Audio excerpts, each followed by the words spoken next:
Welcome in, everyone. It's Football Friday from Columbia, Missouri, brought to us by the West Virginia Lottery. Thanks for being with us. Tony Caridi along with Coach Dwight Wallace as West Virginia gets ready now for its first road game of this 2019 season. Coach, the question that always comes into week two is how much better can you get after week one?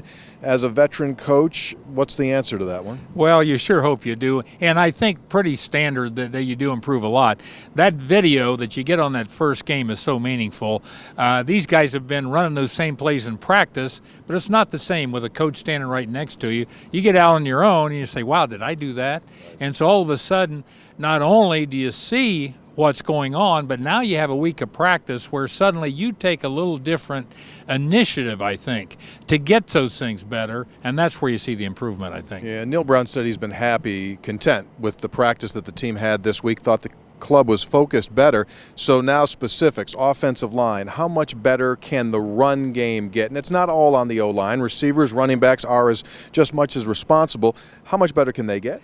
Well, it comes down to matchups, too. And as you look at that defense we're going to be running against, they've got 3 all-SEC performers. They've got a cornerback.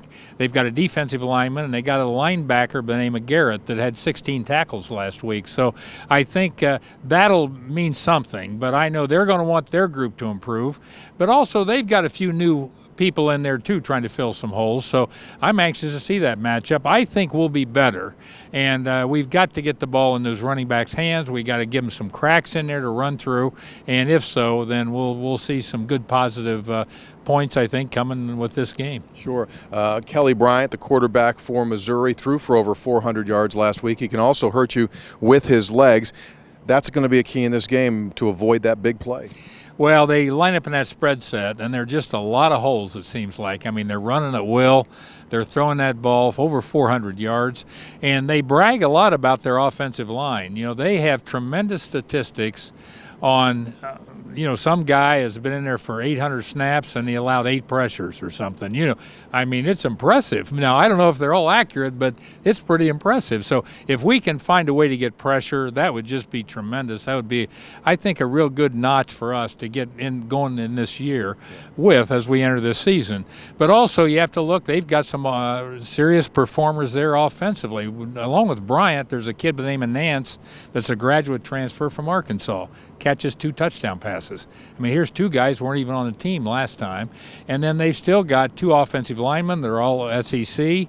And then they've got a running back or 2 that they keep talking about. So we'll have our hands full, but I'm anxious to see how we line up with a week's preparation, looking at a game plan, getting all this video, taking it apart, segment by segment, and then see how our guys react. Yeah, looking forward also to see how Austin Kendall comes back. I thought he played well for his first game in forever last week, and so he'll have that opportunity to show his improvement. And it's going to come down, obviously, to the turnovers. That's what Neil Brown has been talking about all week. Well, we invite you to join us. We've got a noontime kick back home, 11 a.m. here in Columbia, Missouri. Our pregame coverage begins at 8:30 on the Mountaineer Sports Network. Along with Coach Dwight Wallace, I'm Tony Caridi. Thanks for being with us here on Football Friday.